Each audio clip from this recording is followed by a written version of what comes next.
Are you playing small in your career without even realizing it? In today's episode, certified executive coach Daphne Valcin reveals the networking and leadership hacks that have helped hundreds of women score six-figure promotions and dream roles without burning out. If you're a working mom ready to rise, this one's for you. Welcome to the Shannon Fox Show, the podcast where we empower career moms to thrive. I'm your host, Shannon Fox, a career advancement coach dedicated to helping moms like you leverage your strengths to land your dream job, secure that well-deserved raise, or finally get that promotion, all without sacrificing time with your family. Each week, I'll bring you actionable strategies, inspiring stories, and strength based tools to help you align your career with your natural gifts and step into your full potential.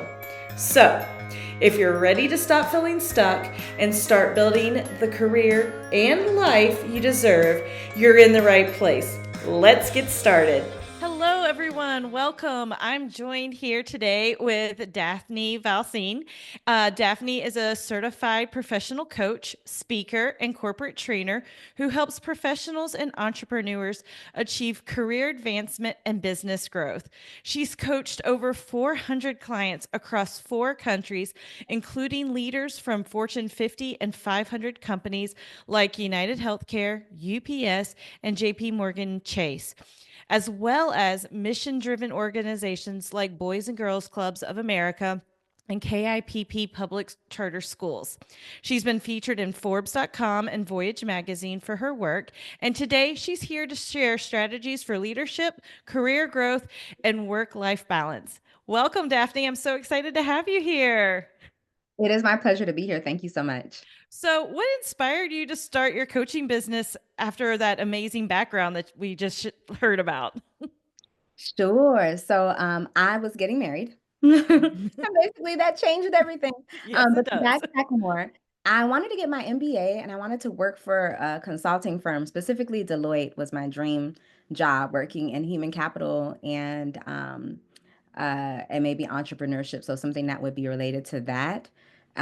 Took my GMAT 3 times, got the score I wanted, was going to apply to a top MBA school, and I met my husband and fell in love and Oh, thought that I wanted to, instead of going wherever top school that accepted me and hopefully have a full scholarship to get my MBA, to move to Lake Worth, Florida to be with my dear husband who I had just met, who we dated long nice. distance for a year before we got married. Oh, Um, wow. so I wanted to move to Lake Worth, Florida, and then just try to figure out what other career I might get into that could possibly grow with family if we were to, Mhm. have kids in the future. We now have a 6-year-old and an 8-year-old. And so I thought to myself, my career has been around about the tapping into potential of people and tapping into the potential of ideas. And so that led me to coaching and training and speaking. And in that order, I started coaching and then eventually got into doing more trainings and more speaking as well. I love that. I love that. So, what are some of the biggest lessons you've learned about career growth and leadership that you can share with the ladies listening today? Sure. When it comes to career growth and leadership, over 70% of jobs are attained through networking, and over 70% of jobs are not listed. So, what that should tell anyone who's listening is that networking has to be a key part of career advancement. And I would even say of your leadership growth and development as well, even if it's finding mentors and key sponsors that are going to allow you to really flourish and grow and maybe even see your blind spots as a leader as well. Yes. Awesome. So what are your top strategies for cultivating a strong network that leads to those bigger opportunities, higher salaries, promotions, all of that? Sure. So I'll call it your top three. And that is your three goals for networking, 3 words, and 3 wins. And so when it comes to the goals piece, if you're going to a networking event, often people are saying to themselves, I want to go, I want to meet some people, I want to be able to really make some key connections. But I would push that person to think of what are 3 very specific goals that they want to accomplish by the end of the networking event. Is it a goal based on how many people they want to meet at the event by the time the event finishes? Is it coordinating one-on-one chats outside of the networking event, whether they're phone or virtual communication that happens after or in person. Or maybe this person is doing research on panelists who are at the event, and your goal is to speak to one specific panelist as one of those goals, right? But have your three goals before you get there so that you can be intentional around your approach to networking. And then the three words are, how do you want to show up? What do you want to exude when you're at that networking event? So I grew up as a little girl who was very shy. And I also know that even though it's good to be your authentic self, you want to bring your best self to networking.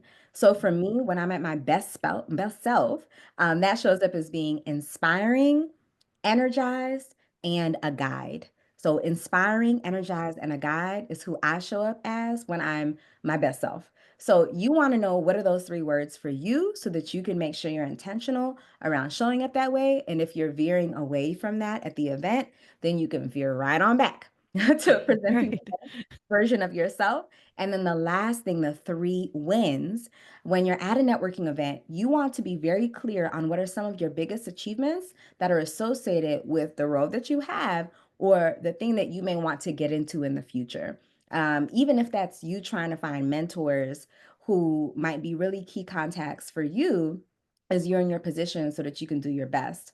So for me, three wins that I want to make sure I keep in mind that I'll be able to say no matter what is I can say when it comes to career advancement, the clients who I've worked with have experienced salary increases as high as 65%, 80%, 100%, and even 105%. And that's even internally within their organizations. So I had to actually work to memorize that as one of my wins that I say, but it's a really great way to show the way that I've been able to support clients. And then another thing is something that you said in my intro, which is I've served over 400 clients within 4 countries, including clients who represented organizations like JP Morgan Chase, UPS, KIP, Boys and Girls Club.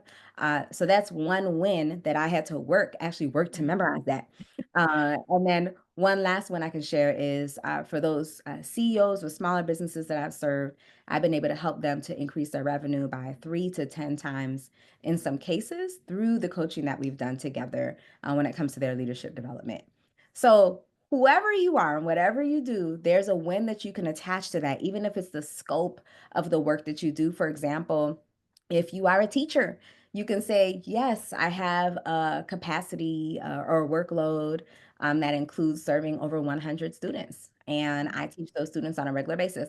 That would allow someone to say, oh my goodness, 100 students. Or you can say, I've been teaching for 25 years in the Right. same school system. Or you can say, well, I'm currently department chair, right? Or if you are someone who's in marketing, you can say, well, the roll-outs that I do actually hit about 3 million individuals who are viewers or readers for the content that I produce, manage, and direct, right? So Mhm. sometimes it's even just the scope of things that you do, or maybe it's your position title, or things that you've accomplished. But I would say have at least three that you could share while you're networking with others. So they not only know what you do, but they understand that you're really a credible source in the work that you do as well. And I love that you even said you had to memorize it so that the listeners right now may think, oh man, okay, I have this win, I can write it out. But you said you had to practice it and you had to memorize it, and that's okay. And so I love that that you don't just have to know it off the cup. And I would think that the more you're saying it and the more you're networking, it's going to stick and you're not going to have to like think of it so much. It's just going to eventually be one of those, hey, this is what I do, boom boom boom, and you just know it.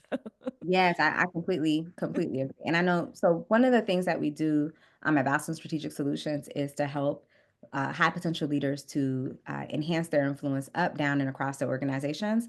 In my opinion, some of the same things I said just now, like being intentional around your conversations, understanding your wins, knowing your words, like all of that on a daily basis as you're working can also come in handy.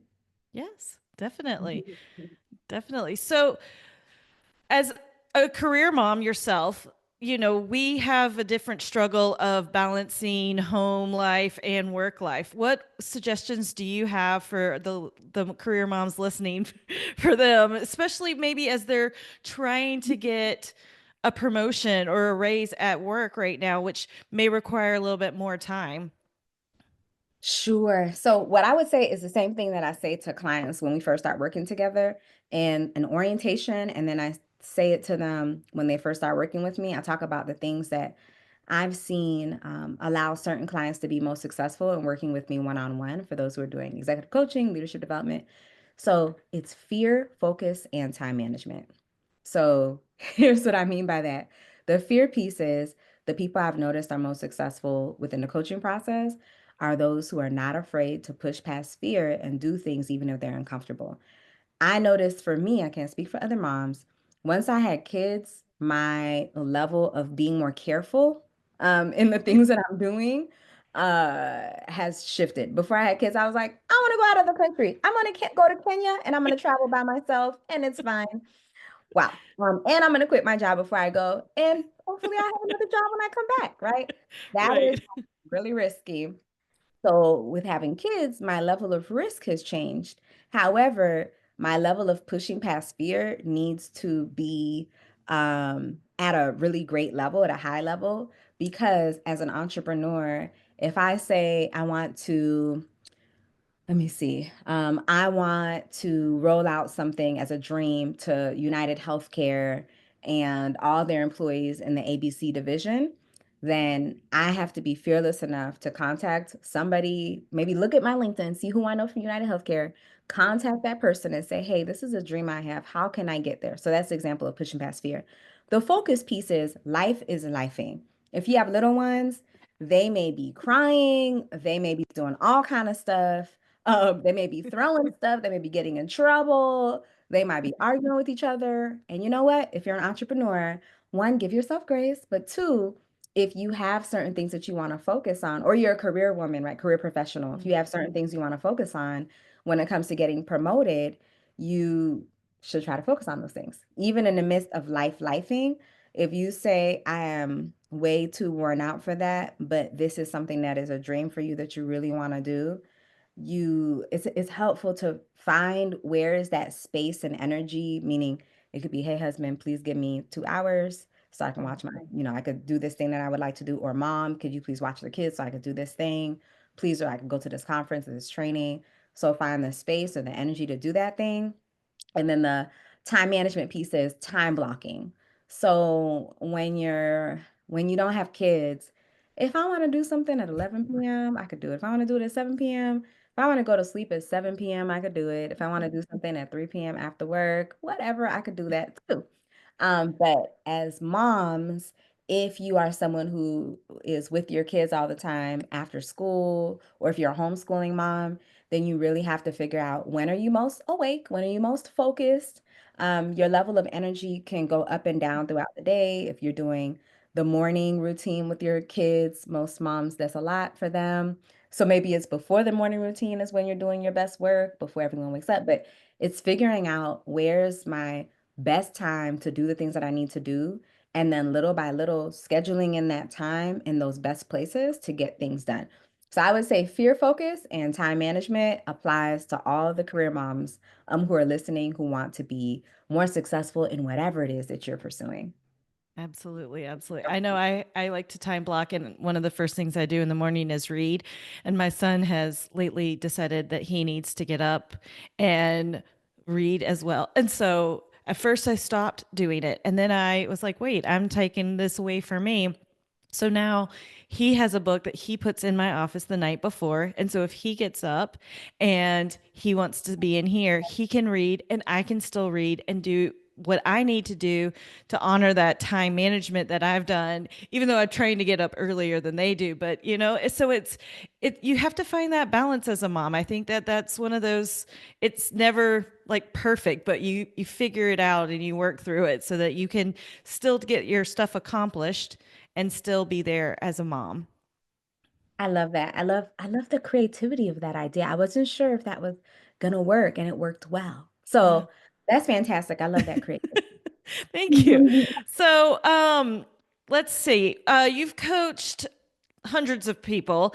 Um, what kind of hacks maybe do you have for the people listening to get that advancement in their career that they may be looking for? Do you have any little hacks that you've discovered?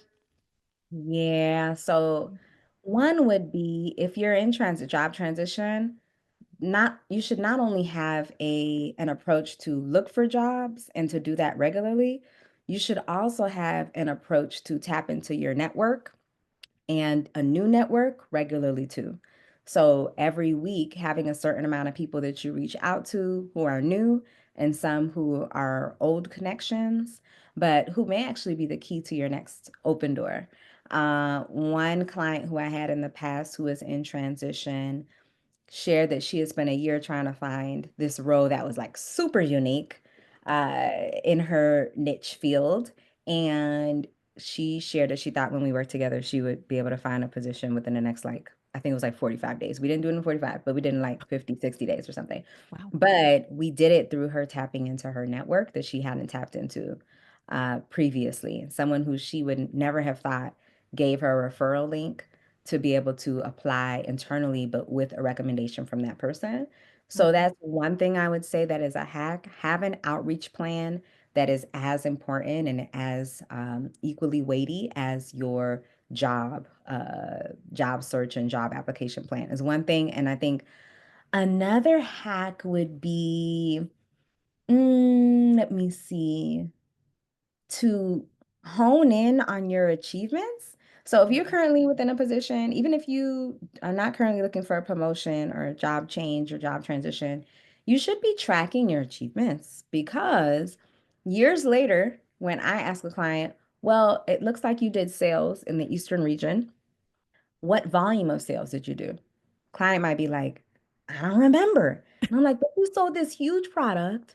Can you tell me what ballpark it's in? And sometimes they can tell me the ballpark. But if you are able to track your metrics right now within your role, it'll help you when you're having a promotion conversation, but also help you when you're having your annual review conversation. Mhm. And it'll help you when you may have other opportunities that might come to you down the pike. So I would say tracking those achievements and then having that outreach plan as well. I love that. I love that. So I know networking is important, a piece of what you've talked about today. What happens if someone listening here may say, you know what, I'm a busy mom. I don't have time to network. What would you say to them? What would you say to her? Well, Percy, I feel you. I understand. So that's the first thing I would say. Oh my gosh, it's a lot. And then the next thing that I would say is think about what are creative ways for you to connect with others. For example, you may not be able to have a full conversation with someone you want to cultivate a relationship with, but maybe you could send a voice note on LinkedIn on a text message. Maybe you just met them. Hey, Lisa, I just wanted to send you a voice note. Really great meeting you the other day. Really resonated with me what you shared about marketing and where the field is going. And I just wanted you to hear my voice as I say thank you for that conversation. It was so encouraging, right? Send a little voice note. Do it when you escape from your kids. Don't judge me for saying that, but escape from your kids for a few minutes and then go back to them, right? Or do it when you're, please be safe, but if you're driving and you have, some sort of Siri or something where you can hands-free send a voice note, you can also send hands-free voice notes through texting, right? Mhm. But voice to text. So doing that can be helpful in sending a quick text to someone. If you're on social media and you're using social media, whether LinkedIn, Facebook, something else, to connect with others, just send even an encouraging note or message on something they've posted as a way to be able to kind of keep in touch with someone. I have a list of favorites in my phone, and what I've tried to do is every few weeks to send a voice note or a text message to those individuals. And then last few things. One, I use my driving time as time to catch up with folks at times, whether it's some professional, usually personal, but sometimes professional if it could be a more informal conversation to Mhm. catch up and check in. And for a number of moms, I know because my mom friends do the same thing. We do that. So, Yes. so Me usually too. Me too. when you're on your way to get the kids, when the kids Yeah. aren't there yet, Right. is really, really great. Or somewhere where you're not with the kids and you're driving. And then maybe get everybody together. So sometimes it's hard to do one-on-one lunches with people or coffees. But if you have a group of individuals, maybe they are both personal connections and professional connections, you could invite a number of people to all do coffee together. Like, hey, would love all of us to meet up, and or I just am inviting a whole bunch of people over my home if you want to come along and join. But those are a few different things that I think can be helpful for moms who may be really busy with kids around. Those are very practical. I love that. We do once a month virtual coffee with some friends at Saturday mornings at 8 o'clock in the morning because it's just 30 minutes, but we can get together and just catch up on life. And sometimes it's just better to do it via Zoom just because we're all around the country. So I think being creative and figuring out ways, but you can still find some way to connect. And I love using drive time for that. That as long as you're safe, as you say it. So, but Yeah. yes, it's getting creative. So, okay. So where can our listeners, Daphne, learn to go to connect with you? Sure. You can learn more about me on LinkedIn.com. I'm Daphne Valcin on there. Some people are following me on Instagram. I expect to see some kid pictures as well, and other things about me in terms of my business and my website, which is valcinstrategicsolutions.com. If you type in daphnevalcin.com, you'll find me as well. And we'll have that in the description below. And you have a free resource for everybody listening today, right? I sure do. So I created a your top three, a cheat sheet for networking planning. It is a way that you can plan out those three goals, those three words, and those three wins before each networking event. So you can actually have a document that can help you to plan that out. I love that. I love that. Well, thank you so much. So before we leave, I like to end the show with giving the listeners an action step. So, what is one final piece of advice you'd give to the career moms listening to get them unstuck and move forward in their career? Sure. Networking is something you should constantly be doing or you should consistently be doing. Here's why, even if you don't like it. When I say networking, I also mean like what Shannon does once a month at 8 a.m. with her friends. I mean, we should be connected to other people. And as a mom or just as a career woman in general, you want to have a village of people around you who are supporting you, friends, mentors, advisors, sponsors, right? Maybe even a therapist, a coach. But you want to tap into that village regularly. The thing that really bothers me to see ever since I was a little girl is people who are alone, and who feel like even if they have a whole bunch of people around them, that they're still alone and that they're in Yes. a challenge by themselves. Networking is not only about connecting to get something from somebody else, it's also about you giving to others. And it's also about your own emotional, spiritual, all of that well-being. So it's not only about Yeah. business. So I just want to make sure that people know that who are listening, because I want to say more now than ever, especially with social media, the Yes. world, lots of things going on in the world. We should be connected to others Yes. and continuing to connect. Yes. We need to connect more than just through our phone. Yeah, So, yes. Well, thank you so much. Thank you so much for being here today. my pleasure. Thanks for having me. Thanks so much for tuning into The Shannon Fox Show. If you found value in today's episode, I'd love for you to subscribe, leave a review, and share it with another career mom who's ready to thrive. Don't forget to grab your free Mastery Zone Discovery Quiz, where you'll uncover your strengths and take the first step toward aligning your career with your superpowers.